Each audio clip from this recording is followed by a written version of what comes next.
just dawned on me like his heart's bleeding as a passing dawn. And it was my mistake, 'cause he never said a thing about Jesus. I miss my mother's southern drawl and her praying through the walls in the evening. Give me my dawn's bed. Assalamualaikum warahmatullahi wabarakatuh. Alhamdulillahirrabbilalamin. Wabihi nasta'in ala umurid dunia waddin. Wassalatu wassalamu ala asyrafil anbiya'i wal mursalin Sayyidina Maulana Muhammadin wa ala alihi wa sahbihi ajma'in. Amma ba'd. Pertama-tama, marilah kita panjatkan puji syukur kita kehadirat Allah Subhanahu wa taala yang mana atas karunia-Nya sehingga kita dapat berkumpul di sini untuk melaksanakan final tes Tarikh At-Tasyri dari Mu'alim Haji Mahmudin LCMHI bersama dengan kedua rekan kami, ada Azzatul Mukhlisah dan Saidiah, dengan saya sendiri Rona Indriani, kami dari kelompok 3. Halo teman-teman, selamat datang di podcast pembelajaran Tarikh At-Tasyri.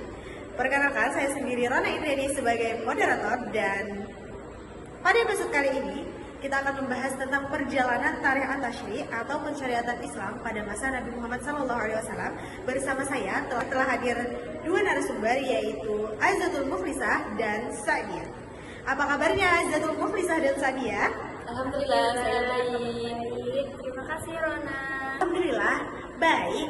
Langsung saja kita memasuki pembahasan yang pertama, yaitu periode Tasyri. Saidiah, sebenarnya apa yang dimaksud dengan Tasyri? Jadi Rona, Tasyri adalah proses penetapan atau pembentukan hukum-hukum syariat Islam. Pada masa Nabi Muhammad SAW, proses pensyariatan berlangsung selama sekitar 23 tahun sejak beliau diangkat menjadi Rasul hingga wafatnya. Para ulama membaginya menjadi dua periode. Yang pertama yaitu Tasyri Makki dan Tasyri Madani. Oh, berarti tadi ada dua, Tasyri Makki dan Tasyri Madani. Selanjutnya, Mbak Lisa, apa sih itu Tasyri Makki? Jadi Rona, Tasyri Makki adalah masa pensyariatan sejak Nabi Muhammad SAW menerima wahyu pertama hingga beliau hijrah ke Madinah. Periode ini berlangsung sekitar 13 tahun. Pada masa ini, fokus utama Al-Quran bukanlah hukum-hukum ibadah atau muamalah, melainkan membangun akidah dan akhlak umat. Mengapa yang didahulukan itu justru akidah dan akhlak ya? Apakah Mbak Lisa tahu jawabannya? Nah, kenapa yang didahulukan itu justru akidah dan akhlak? Karena masyarakat Arab pada saat itu masih banyak sekali yang menyembah berhala dan memiliki kebiasaan yang bertentangan dengan ajaran Islam. Maka Allah terlebih dahulu memperbaiki keimanan mereka agar siap menerima hukum-hukum Islam di kemudian hari. Selain itu, Al-Quran juga membimbing umat agar memiliki akhlak yang mulia dan meninggalkan akhlak yang buruk. Jadi, dapat disimpulkan bahwa fokus Tasyri Makki itu tadi adalah membangun akidah yang benar dan akhlak yang mulia. Bukan begitu, Mbak Lisa? Iya, benar. Terus selanjutnya berarti Tasyri Madani. Saidiah, bagaimana pendapat kamu tentang Tasyri Madani? Tasyri Madani dimulai sejak Nabi Muhammad SAW hijrah ke Madinah hingga beliau wafat. Periode ini berlangsung sekitar 10 tahun. Berbeda dengan periode Mekah. Pada masa Madinah, fokus utama pensyariatan adalah hukum-hukum amaliyah atau hukum syariat. Misalnya, sholat, zakat, puasa, haji, muamalah, hukum keluarga, hukum pidana, hingga aturan hukum kehidupan bermasyarakat. Oh, berarti dapat kita simpulkan nih bahwa periode Mekah itu khusus akidah dan akhlak. Lalu yang di periode Madinah itu fokus pada pelaksanaan syariat Islam secara lengkap. Bukan begitu, teman-teman? Betul sekali. Oke. Selanjutnya, sumber hukumnya.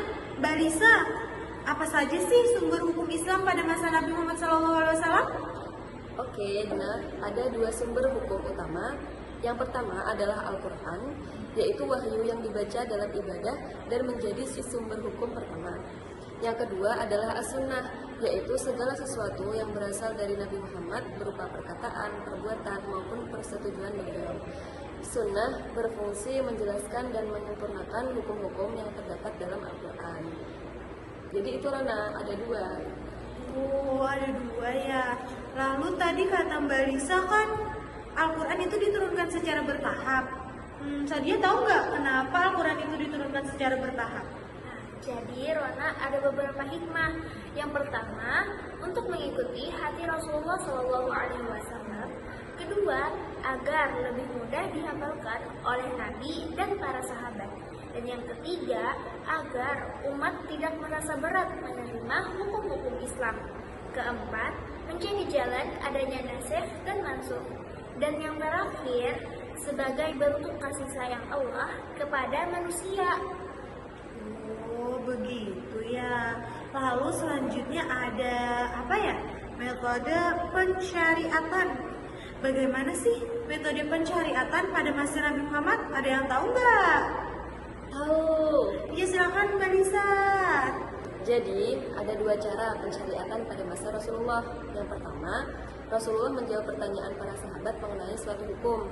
Yang kedua, beliau menyampaikan hukum terlebih dahulu melalui ucapan ataupun perbuatan beliau, meskipun belum ada yang bertanya. Nah, sekarang kita masuk pada pembahasan yang cukup menarik, yaitu tadarruj atau pensyariatan secara bertahap. Silakan Sadia. Tadarruj berarti penetapan hukum dilakukan secara bertahap. Contohnya ada dua bentuk, Ron. Iya, apa itu? Pertama, bertahap dalam keseluruhan syariat. Di Mekah, umat dibina akidah dan akhlaknya terlebih dahulu. Sedangkan setelah hijrah ke Madinah, barulah diwajibkan berbagai ibadah dan hukum lainnya. Kedua, bertahap dalam satu hukum tertentu. Misalnya, sholat, zakat, dan pengharaman khamar. Oh gitu. Terus tadi aku ada dengar pengharaman khamar. Mbak Lis, bisa berikan contoh pengharaman khamar enggak? Tentu Rona, pengharaman khamar dilakukan melalui beberapa tahap. Yang awalnya Allah itu menjelaskan bahwa khamar memiliki manfaat, tetapi dosanya lebih besar. Kemudian umat dilarang salat dalam keadaan mabuk. Dan pada akhirnya Allah mengharamkan khamar secara total. Hal ini menunjukkan bahwa syariat Islam sangat memperhatikan kesiapan umat. Oh begitu. Terima kasih Mbak Lisa. Selanjutnya kita masuki ijtihad Nabi.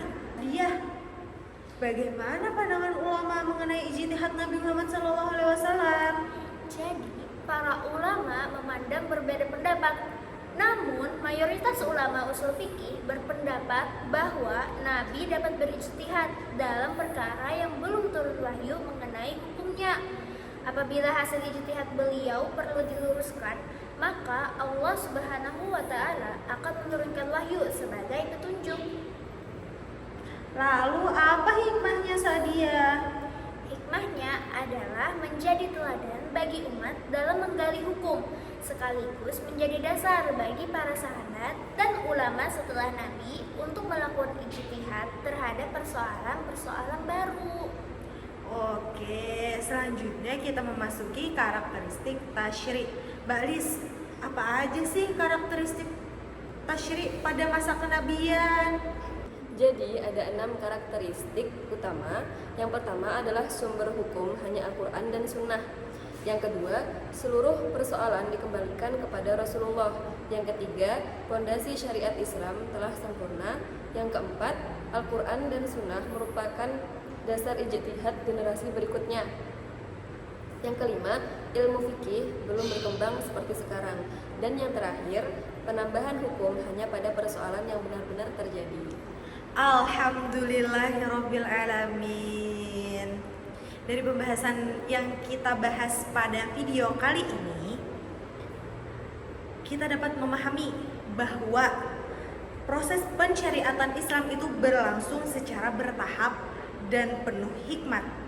Pada periode Mekah, itu fokus utamanya tadi membangun akidah dan akhlak. Lalu sedangkan pada periode Madinah, syariat Islam itu kan tadi disempurnakan disempurnakan dengan berbagai hukum ibadah dan muamalah.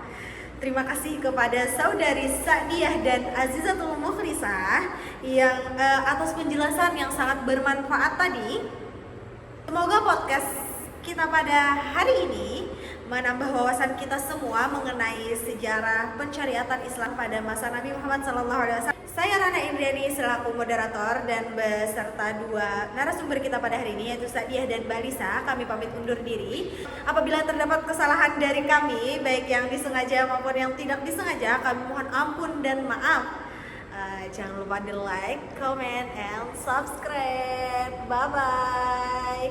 Assalamualaikum warahmatullahi wabarakatuh.